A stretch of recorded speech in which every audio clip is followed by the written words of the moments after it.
ఒక పల్లెటూరులో ఒక కోడిపెట్ట ఒక కోడిపుంజు ఉండేవి. అవి వాటి పిల్లలతో పాటు కలిసి ఉంటుండేవి. ఒకరోజు కోడిపెట్ట కోడిపుంజు మాట్లాడుకుంటూ ఉండగా వాటి పిల్లలు రెండు ఆడుకుంటూ ఉంటాయి. ఇంతలో ఒక గద్ద వచ్చి కోడి పిల్లలు రెండింటిలో ఒకదాన్ని తన కాళ్లతో పట్టుకుని పక్కనే ఉన్న అడవిలోకి వెళ్ళిపోతుంది. హఠాత్తుగా జరిగిన ఈ సంఘటనకు బిత్తరపోతాయి కోళ్లు రెండు. అయ్యో, నా బిడ్డను గద్దెత్తిపోతుంది, కాపాడండి అంటూ కోడిపెట్ట దానితో పాటు కోడిపుంజు గద్ద వెళ్ళిన వైపే చాలా దూరం పరిగెడతాయి.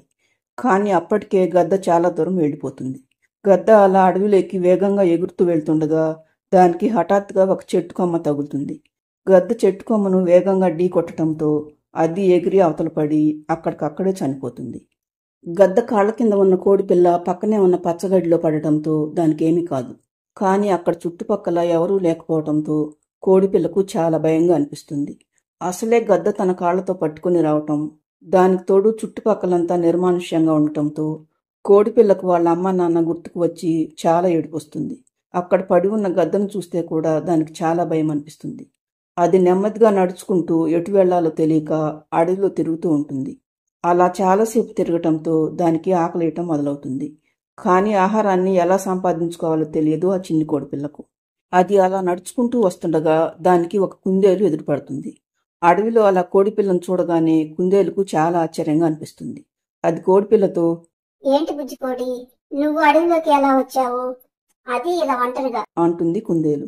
కోడిపిల్ల గద్ద తనను ఎత్తుకు వచ్చిన సంగతి చెప్పి, నాకు బాగా ఆకలిగా ఉంది, మా అమ్మ కావాలి, నన్ను మా అమ్మ దగ్గరికి తీసుకువెళ్ళవా?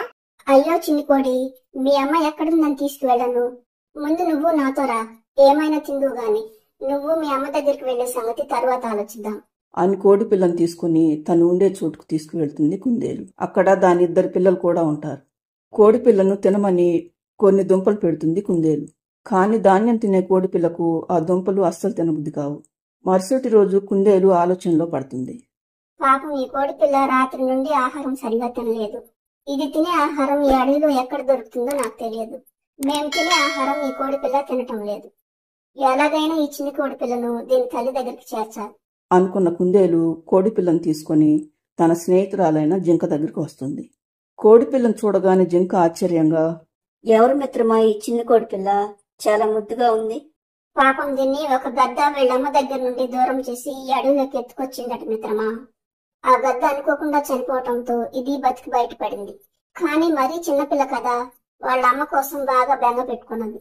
కానీ దీన్ని వాళ్ళమ్మ దగ్గరకు ఎలా చేర్చాలో నాకు అర్థం కావటం లేదు.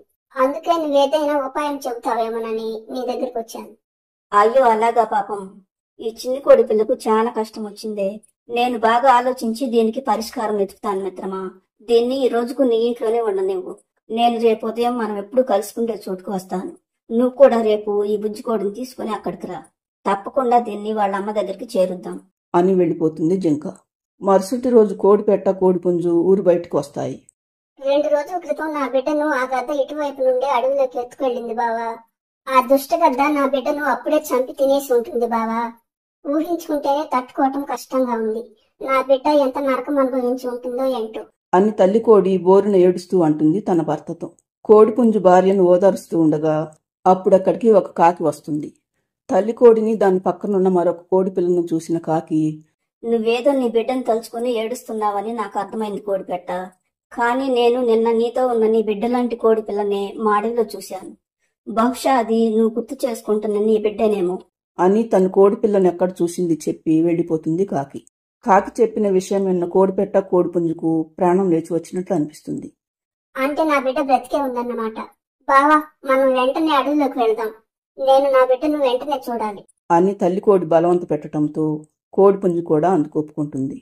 అవి రెండు తమ బిడ్డను పైనెక్కించుకుని అడవిలోకి బయలుదేరతాయి.